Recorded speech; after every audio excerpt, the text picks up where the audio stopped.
Welcome to your New Life Blend. I'm Shoshana Hecht, and I'm so excited to be joined today by author, journalist, podcast host, and producer Glynnis MacNicol, whose hotly anticipated new memoir, I'm Mostly Here to Enjoy Myself, is getting rave reviews. I am knee-deep in it and loving it, and so I can't wait to dig into that. But more on Glynnis. A prolific and accomplished writer and creator, Glynnis's work has appeared in the New York Times, The Cut, The Guardian, Elle, Town and Country, The Daily Beast, and the New York Daily News, among others. She writes frequently about New York City and has been in numerous best-of collections for her incisive and often viral writing. Glynnis also wrote, hosted, and produced the award-winning podcast Wilder, a reckoning with the legacy of Laura Ingalls Wilder for iHeartMedia. She also co-produced the podcast Under the Influence, hosted by Joe Piazza, another Your New Life Blend fave. Glynnis is also the author of the memoir No One Tells You This, one of the best books of 2018 per Esquire, the CBC, and the Financial Times, about living her life single, child-free, and happy at 40, and becoming her own role model in a cultural landscape that seems to think women stop existing if they don't get married and have kids. In her new book, Glynnis expands on these themes of autonomy and joy in her account of her decadent post-pandemic summer in Paris, eating all the chocolate, and doing other very fun, pleasurable things that she argues we all richly deserve. Even women, especially women. I love Glynnis's writing and how she so often will open up my mind to a new way of thinking or seeing the world, in particular in her willingness to tell you exactly how she sees it in her singular voice and style, and her unapologetic assertion that our own choices, life, and happiness matter, now and always, and yours too. Glynnis's intentionality in all of this is extremely Your New Life Blend, and I can't wait to talk to her about all of it. Welcome to the show, Glynnis. Thanks for having me. That was great. I ate more than chocolate that summer, but yes, that's always a good place to start. It's a good place to start. I want to jump right into the book because I'm holding up the book and I've tabbed so many places, things that just really struck me. I mean, I love your writing so much, but that's nice to see. I'm still adjusting to people reading it in the world because it's not out for another 2.5 months. That's right. It's an advanced, uncorrected proof. Very uncorrected, and yes, but which is another. Yeah, that our co-producer, Rachel, had from Glynnis and gave it to me to tear through. And I have to say, I'm almost done in 2 days. So just for the listeners to know, it is a beautiful read. It's a riveting read. And just the food thing alone, that's kind of what I was going to point to is like, yeah, one of the pages I flagged that I happened to flip through right before hitting record is how you talk about frying eggs in butter and the way you describe it. And it's not just chocolate. It's the bread. It's the butter. It's the ooey gooey cheeses and the pleasurable food of Paris and life. Yeah. A friend of mine said when I asked her what she thought of all the sex in the book, and she was like, it's fine. I think the cheese is the porn. She's like, the food is the porn in the book and not the sex. And I thought, oh, great. That's also nice to hear. I can't cook I literally don't cook anything. And so writing about food as a person who only understands food from the consuming end of the deal, I felt like I hope that I can do justice to the many pleasures that France provides in that department. The whole book is it's a sensory soak. I mean, I don't know. Let's get it. Let's get it. Line. I'll put that on the book cover. It's a sensory, like you really literally. Okay. This podcast, as you know, it's about living with intention, making decisions for yourself, what we want our lives to look like. And often I think, and I still think this is true, that we're told as women pretty early on, like the messaging is that there's just a way to do it. But we know here at the show that that's not true. I myself married, divorced, did not have the happily ever after. I am remarried very happily, but like it didn't go at all the way I expected it to as a young person, as a teenager, right? Our co-producer, single mom, right? You know, just not really interested in the typical narrative. And then there's just not one way to do that. And that is like, that's your writing and your life is so much about like agency and priorities, right? So yeah, I want to talk about the sensory soak that is, I'm mostly here to enjoy myself and just like the way that you're living too, Glynnis. So where to begin? It's been interesting in the last few years because even when you said something about my turning 40, I'm turning 50 at the end of the summer, and 40 is beginning to sound young to me, inevitably, even though it didn't feel so at the time. And certainly I am sensitive to it not feeling so for many people, in the same way that I was at a dinner party the other night with everyone there was over the age of 60, and they sort of scoffed that when I said I'm turning 50, and they're like, oh, you're such a baby, which I don't actually think is a very useful framing of age because it's a little patronizing. And so I try to stay away from it. But I am also aware that culturally are approaching some of these, what feel like predetermined expectations or cultural roles, has shifted dramatically in the last 5 to 7 years, and that this is a very heteronormative narrative that I was feeling, I don't know if the word's pressured, but I was feeling very sensitive to. You know, I find the response to the book, not entirely, but is increasingly like, oh, it's interesting. What's the big deal? And I think, you know, in some ways, the progress that you hope was going to be made has been made. And in some ways, obviously, we know living in America that there's this extreme rollback happening around women and agency. So I think both of these things are happening at the same time. But I do think I try to be clear, particularly in this book, that a lot of what I'm responding to or thinking about are narratives that were handed to me as, like, I think the phrase is heteronormative, like, you're a woman, you'll grow up, you'll fall in love with a man, you'll get married, you'll have the wedding, you'll have the kids, whatever. And still so many of our rituals are based around that trajectory of events. But I think increasingly we're having a different discussion, and there's a different vocabulary around so many experiences. Not everywhere. And certainly, as anybody with a shred of awareness of the news cycle can tell you, the pushback is violent and dangerous and against a lot of vulnerable people. But I think there's a lot of different things happening now that when I set out to write No One Tells You This, which I think I started writing that book not quite, little less than 10 years ago. So it's been an interesting trajectory. I mean, I feel like I just read it just like not that long ago.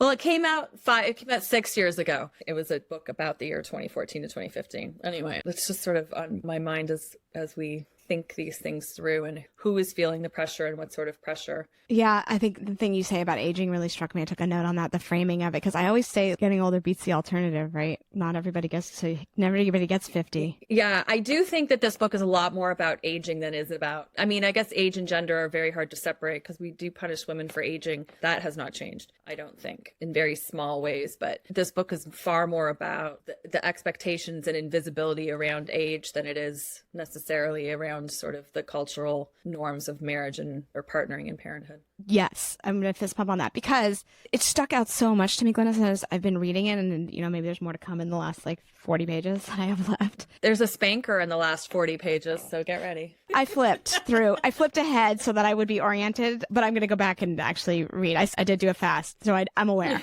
But there's a paragraph from the end of that chapter missing in the galley, which is frustrating and amusing to me because the end of it seems so dramatic, and in reality, it was far more amusing. But anyway, when they say uncorrected proof, it does seem really dramatic, right? Yeah, it's not.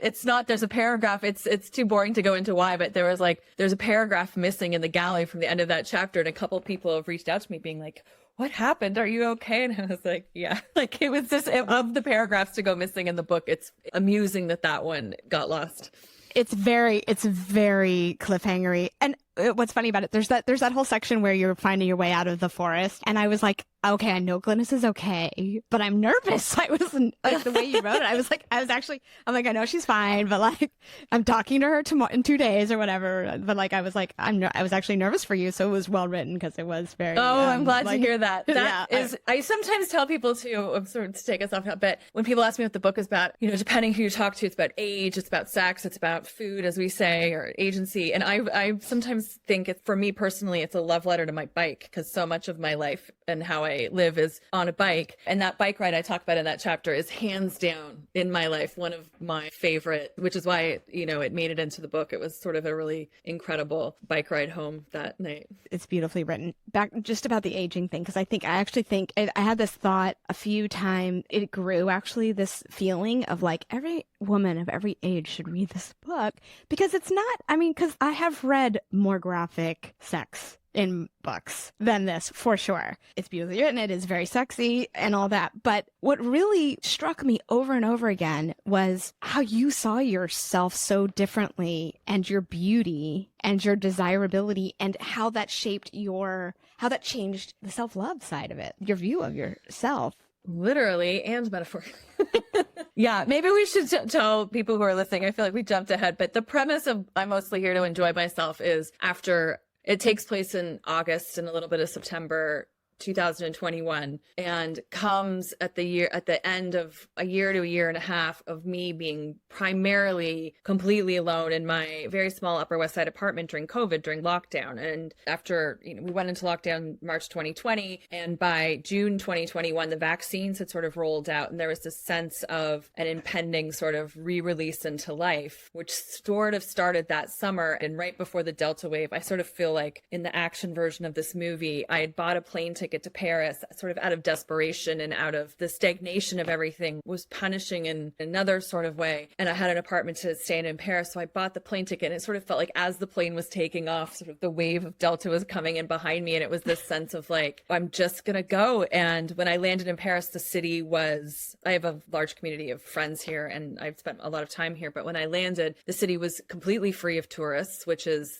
unheard of, I would say, outside of times of war in the last 200 years. And the French who could had gone to their holiday homes for August as per usual. And so it was just this incredible experience of having Paris for Parisians and me. And Paris had just come out of sort of a much more restrictive lockdown. So everyone who was here was having this similar experience to me of just like, how quickly can I get out of my clothes, and how quickly can I get into life and like touch, and sort of a hedonistic element of living, which the French already are much better at than most places. It's in those 5 weeks that I recount just pleasure, but the pleasure of friendship, and the pleasure of community, and the pleasure, like, it's like corporeal, the word for it, like physical pleasure of food, and obviously as much like nudity as much as possible. Mm-hmm. So it's all of this, and also movement.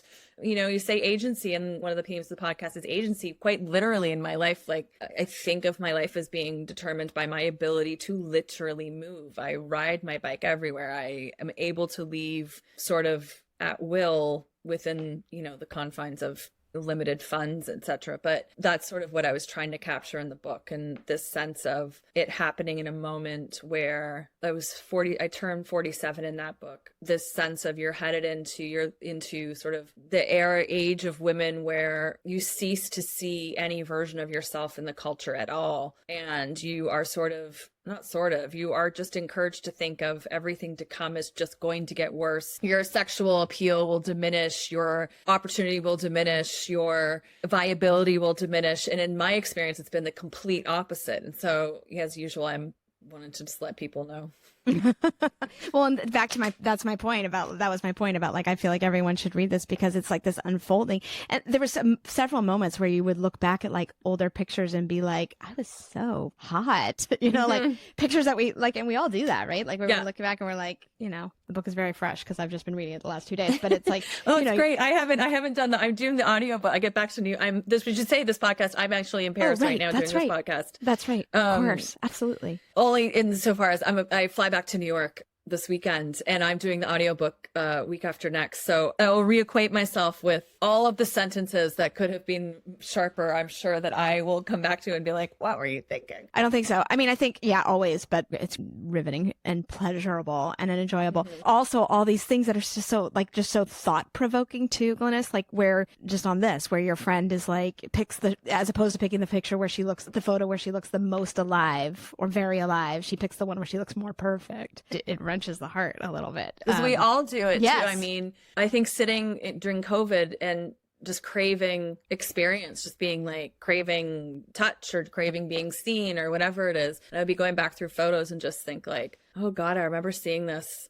I mean, Rachel, obviously, it's a long history of me yelling at her for taking my photos so much. And then I'll go back and be like, wow, this is a great photo. But of course, at the time, you only see how terrible it is. And I just think like our enjoyment of ourselves is so stolen by ideas of what we're supposed to look like. To me, and I think I wrote a piece in the Times that sort of maybe got reworked into the book, this sort of, there's a 5-year gap between to having a photo taken of yourself and your ability to enjoy that photo. I wanted to offer myself the grace and the kindness to, even if I look at a photo and I think, ugh, that like, just know, you know, enjoy it. And that, am I enjoying myself? I mean, certainly I miss my neck from when I don't actually miss anything. I'm having such a good time. It's very hard to even like to see photos and think like, I understand based on how we measure women's value in appearance that I looked amazing in 2012, but like, I wasn't amazing. I wasn't enjoying myself, and I'm having such a fantastic time. I'm trying really, really hard to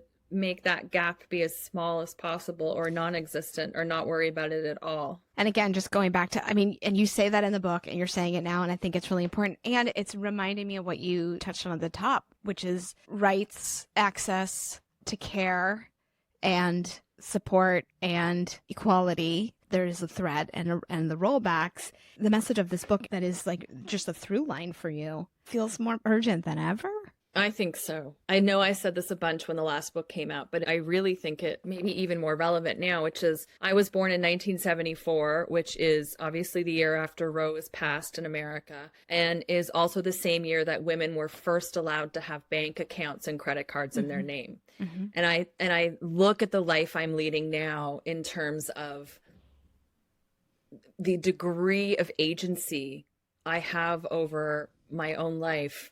And I think I'm a direct result of all three of those things. And the result, one of the results of that is that I do not have to ask permission to do anything. I don't need a chaperone. I don't need someone to sign off on I don't need to check to make, like I can, and I don't need, I mean, when we say permission, we're really talking about, you know, the larger idea. The patriarchy is a phrase I'm not the biggest fan of just because it's so overused, but that sense of like, who do not need permission from? And it's that, and the fear of my being out of that control. Like I'm not, and shame is so much a part of that. The shame of, oh, I'm eating by myself, or I'm traveling by myself, or I don't have to ask permission, because in some ways permissions is a stamp of approval. I don't have to do any of these things, and I can't conceive of feeling bad about that. I think is a terrifying prospect to power structures that are based on women being kept in their place, quite literally. And so it doesn't surprise me and I am very much one of many. I think that's always my frustration when I write about certain things that I'm doing is I look around and I'm one of an enormous group of people. It's like I see women everywhere living similarly, and we don't see that reflected in the culture in any great way. And I also see these rollbacks as a response to watching women be like, fuck yeah, this is fucking fantastic. Like Ezra Klein the other day did a whole podcast on dropping fertility rates, and I enjoy his podcast, and he's certainly, you know, a very progressive voice. And still he was like, well, I don't quite understand. And I'm like, what if the answer is just women are for the first time discovering what it's like to have a life outside these roles, and they're really enjoying it. And maybe that's just it.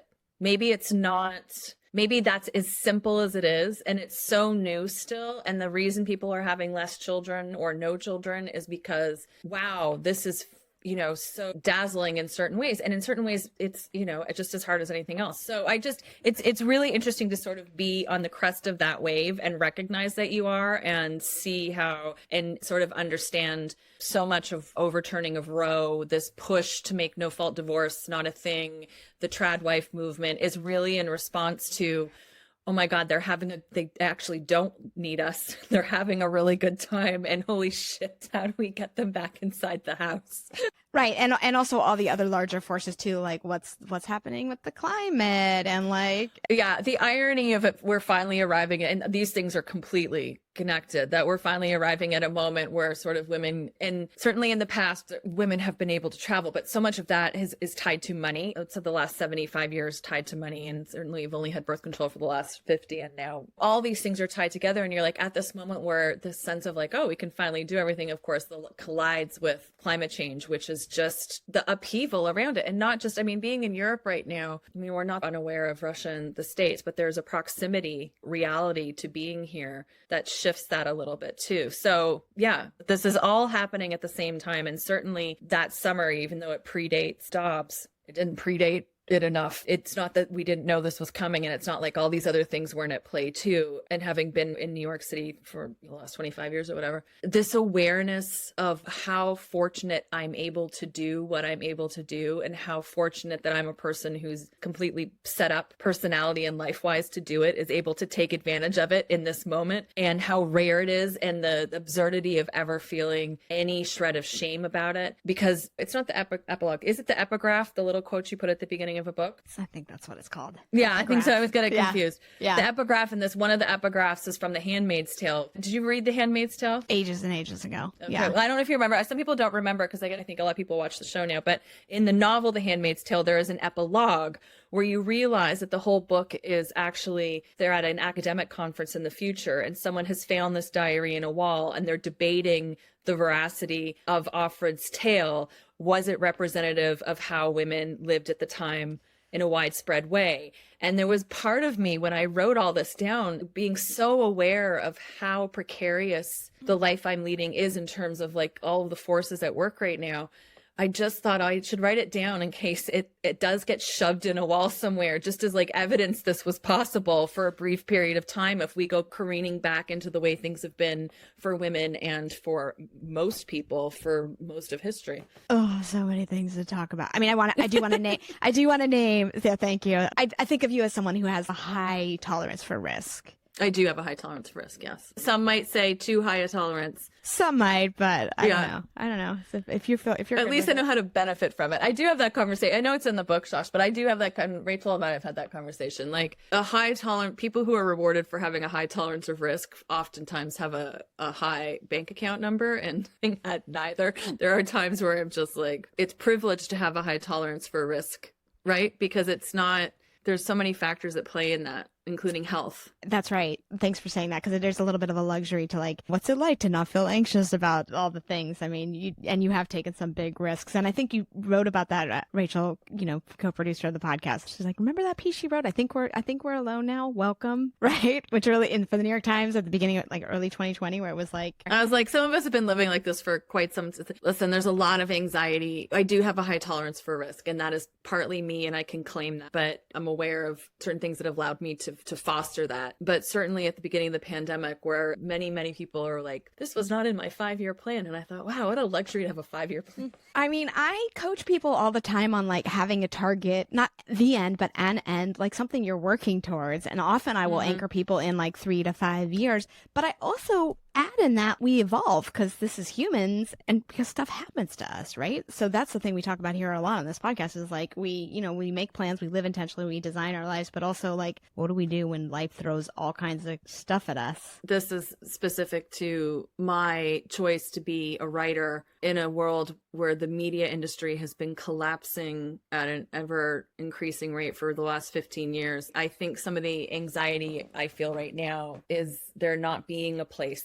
There's nowhere to aim because it doesn't exist. And that I think is a real thing that a lot of people who are in media at large are suffering from too. There's no far off goal to aim at and say, 20 years ago or 25 years ago, you could have said, I want to be Maureen Dowd, or I want to be Frank Rich and I remember Frank Rich, I was like, oh, I want to do that. I want to have one 1,200 word column once a week. That's like fun and smart. And like, that's the goal. And of course, these things don't exist anymore. And there's nowhere to point. And I think that probably is what some people experienced for the first time during the pandemic of like, oh my God, what is this world? And if you've been living in an industry that has been shifting to the degree that media has, for the last 15 years, I think that felt more familiar. And then add to that the fact I don't have any outside support systems. The fallback is you. Let's speak to that a little bit too. I want to just name, and we'll come back to this, but I want to stick with this about what you just mentioned, which is, the book, you think it's going to be a romp, but it really is very serious also. It is a sensory soak, but it is, right. It is serious. Like these things that were,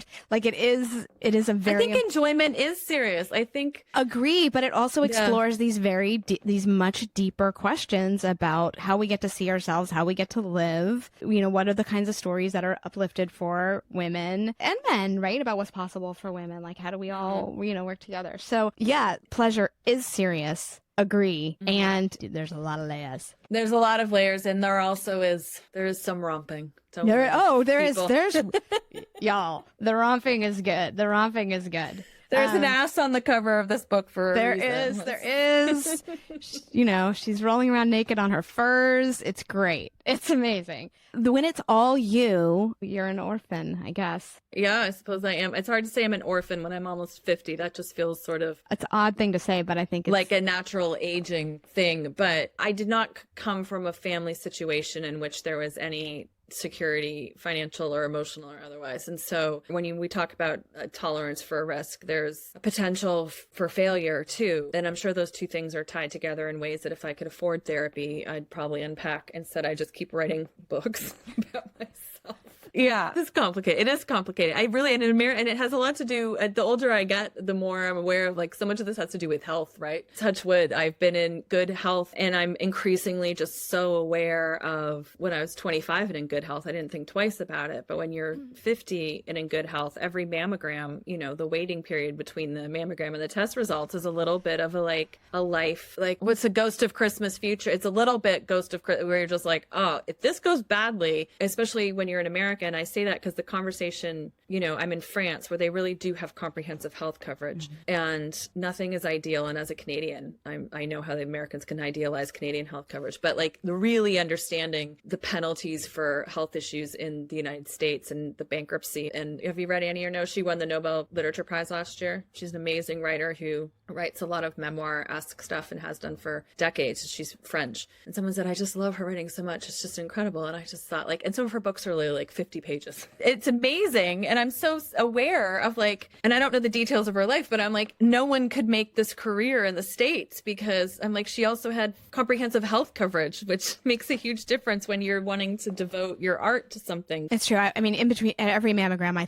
I now think, because I am 50, I always think, is this the time my life changes? I have that, and that's that definitely that thinking has increased as I have gotten older. That every piece year. You mentioned from the Times, it's okay to not want to be alone, whatever they end up with the title. It was a piece I started writing before COVID, and I think the title got shifted maybe, but it came out of going to get a breast biopsy and going by myself out of habit and needing someone to take me home, but also the punishment of being in that alone, and me really thinking through, you're a little bit cavalier about how much you're able to do alone, and you need to think through what that starts to look like going forward. And just like that. And also, I mean, not for nothing, just what that looks like with your health insurance, when you are the only, I joked that I went to every Christmas party this year and asked people how they were making money as a writer, because I thought I was missing something again. I was at one of those parties. I remember you saying it. Yeah, I was like, and what do you do? And the answer is always the same. They're married to it, or it's family money, or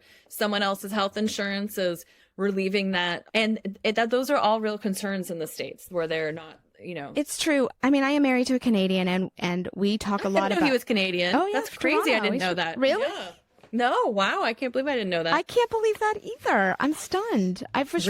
Rachel's dropping the ball on her Canadian connections. Well, but we talk, and his family's in Toronto, but we talk all the time about how, though the healthcare is idealized there, if there was a catastrophic illness, the level of stress is just different there because of that. I think having healthcare, the thinking is different. Yeah, the thinking is different. It's very I mentioned this in the book in one of the chapters, but one of my coping mechanisms for how obscene the healthcare is in the States is just telling French people about it and then watching the look of horror. They don't believe it. And then, trying to explain copays and deductibles and what this premiums and the whole shebang. And they just don't believe you. And it's their disbelief that somehow comforts me in really remembering. You're not crazy. The system's crazy. It's almost like being in it's like the analogy, I suppose, in some ways, is being in an abusive relationship where it's like the gaslighting is so extreme and you sort of need someone else, like the outside view, to be like, no, this is really as bad as I think it is. One thing I want to hit on, because I think just talking about the family on your own and it's all on you, is I think therapy and writing about it, but I also think too the pleasure of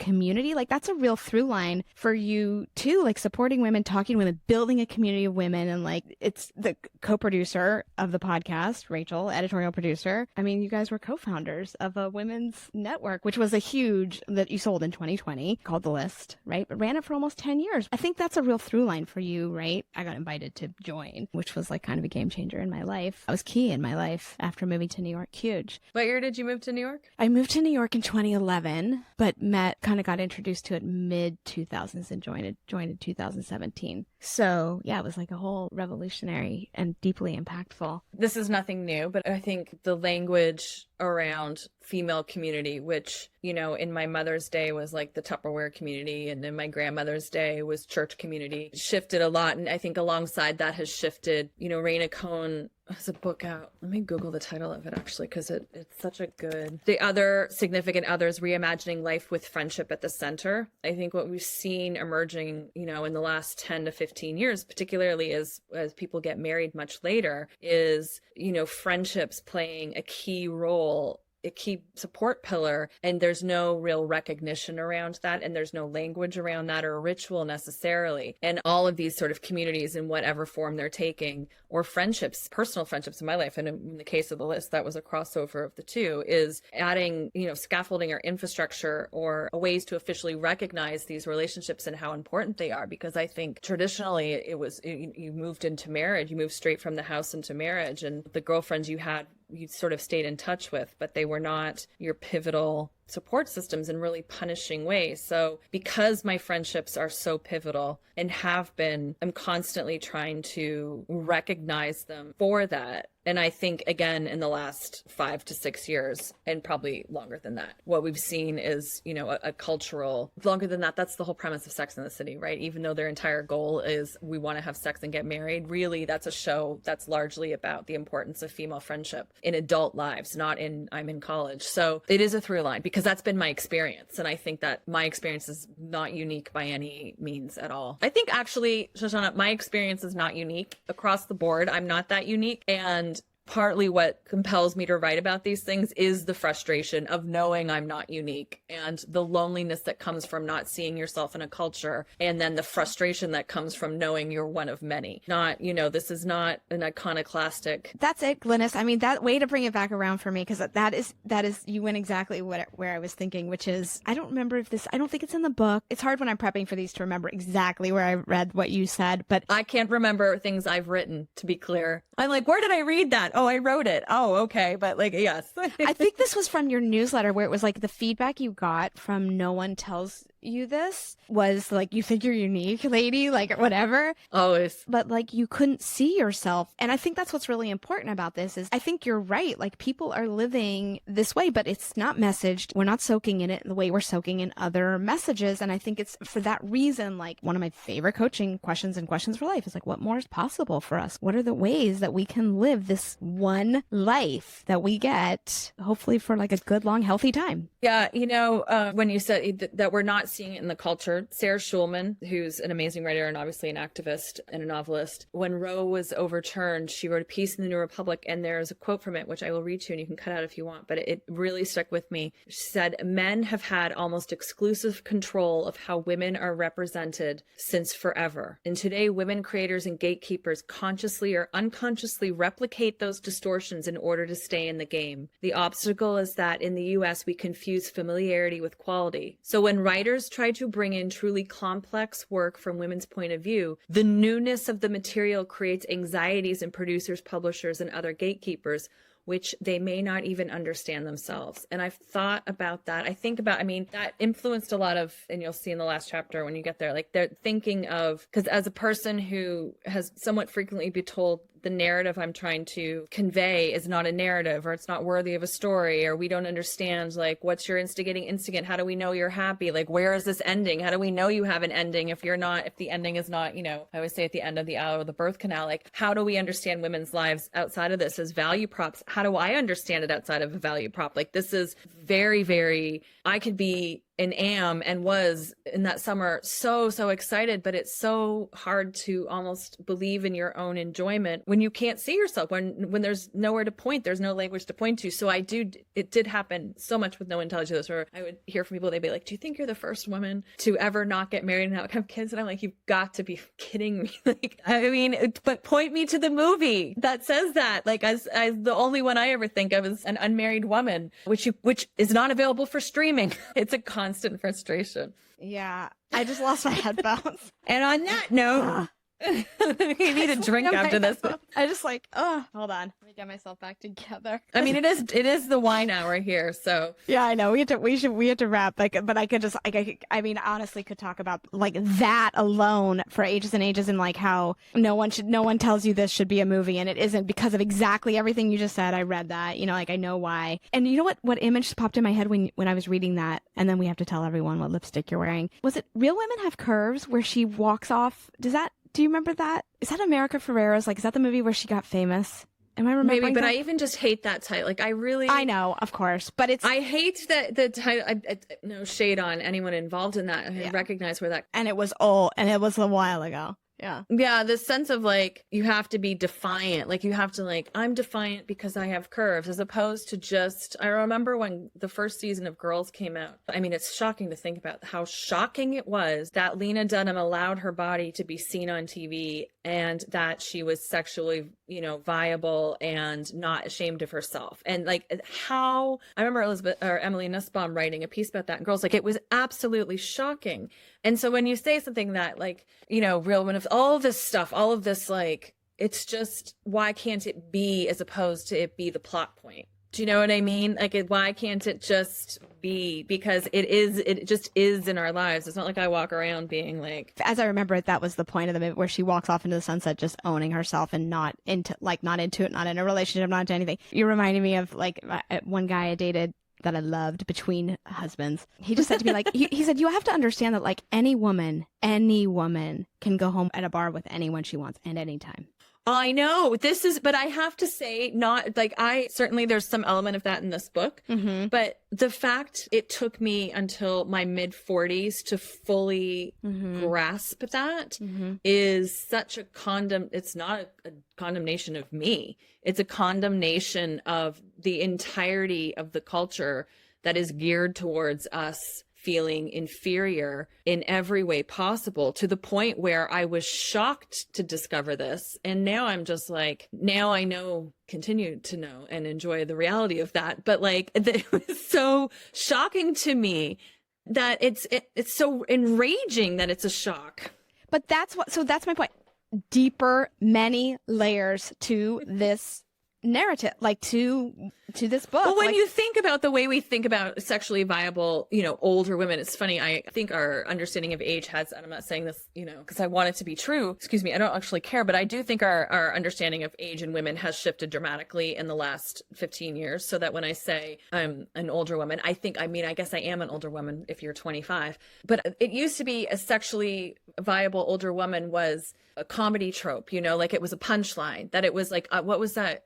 Cougar Town, or the older woman who it was like, even Peg on Married with Children, or you're sort of like the dangerous witch, and it was so, or a Desperate Housewives. And when I look at these tropes now, I understand it is a way to diminish, either through comedy or derision or fear, a woman fully in prime. Like I feel I feel so powerful and so just at my absolute best. And when I look around and see I recognize what's going on is, that this has probably maybe not always been true, because I exist in a world with birth control and subsequently have not given birth to 15 children. What did Edric Klein say something the other day on that podcast? He said something like, well, if you look back, 50 or 60 years ago, women with not that much money were having lots of children. And in other parts of the world, women who are poor are having lots of children. And whoever he was talking to was like, yeah, they don't have access to birth control. Like, it was just this moment of like, do you think if you had a time machine and you went back 100 years and said to a woman with 13 children, oh, you could have access to birth control? And she'd be like, no, this was great. I really... Like, I might prefer this. Yeah. But it's like, you look at anytime you see something that's like geared to make you feel ashamed or like turn you into a joke, it always, to me at this point, is just such a commentary on how powerful you actually are. That's right. If people are trying to tighten Or make you feel bad about yourself. When I was on book tour for No One Tells You This, I got asked constantly, how do you eat by yourself? And I thought, how do you know you're living your life well if you don't eat by yourself? Like, I just couldn't conceive of that. And I was shocked at these successful women all asking me this question. And I was like, who benefits from your feeling bad about eating by yourself? All the dudes you're eating with you don't actually want to be eating with is probably the answer. That's a whole, I don't even know. Let's wrap. Let's wrap. Because then we can talk about like our need for distraction and whatever. Where can we find you and continue to follow and enjoy everything that you're sharing? Honestly, I try to read everything Glynnis writes because it's amazing. And the lipstick, we have to know, like, this lipstick today, it's signature red lip. It's always a red. It's not always the same red, I assume. But yeah. Maybe I wrote that in the newsletter. I get confused. My forever red that I always go back to is Max Russian Red, which is iconic red lipstick. But that's not what I'm wearing today. I am wearing Pat McGrath, which I don't know why I brought it with me to Paris, but I put it on the other day when I went out and I was like, this is a great lipstick. I'd forgotten. And the name of the lipstick is McGrath 418. And I either wear this or I wear NARS Jungle Red, or what's my other one? They have a sort of a little handful of ones. But Pat McGrath, I guess when people were obsessed with Taylor Swift's lipstick, it came out that she was wearing Pat McGrath's Elson, which she did a line where she named the lipsticks after models, I believe, and Karen Elson is. But she did a red lipstick named Elson, and it looks so good on Taylor Swift, and I was like, oh, I'm gonna track that down, I'm gonna get it, looks great. But once that story ran, it sold out everywhere. Everyone wanted Taylor Swift's Pat McGrath Elson lipstick, and I was like, all right, well, it's not like I don't have 40 lipsticks in my medicine cabinet. And the next day I was in the medicine cabinet looking for something, and I realized I owned Elson Pat McGrath lipstick, and it had just been sitting in the medicine cabinet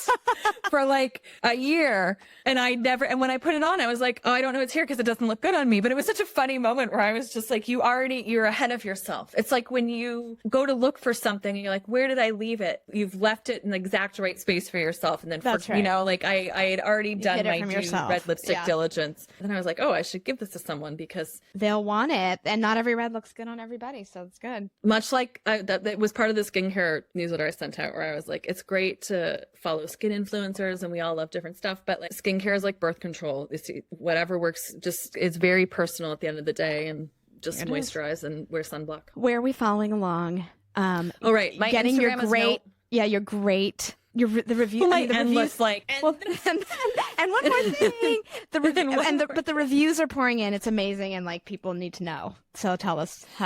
Yeah, I did. It's early days still, but Kirkus did give the book across the board rave review. Not even the thing where most reviewers are like add in 3 lines of why it was just such a good review, which is mostly, it's more a relief than anything else. And as I said at the beginning, I'm only just adjusting right now to the fact that people I don't know are reading the book. It's like that strange leap you go from a small group of people having read every word to like, oh God, it's out in the world. But no, Kirkus, I'm sure it's it's a weird little book, so I'm glad you're enjoying it. It's not a weird little, it's a singular book, unfortunately. Maybe singular is really good, a good word too. Well done.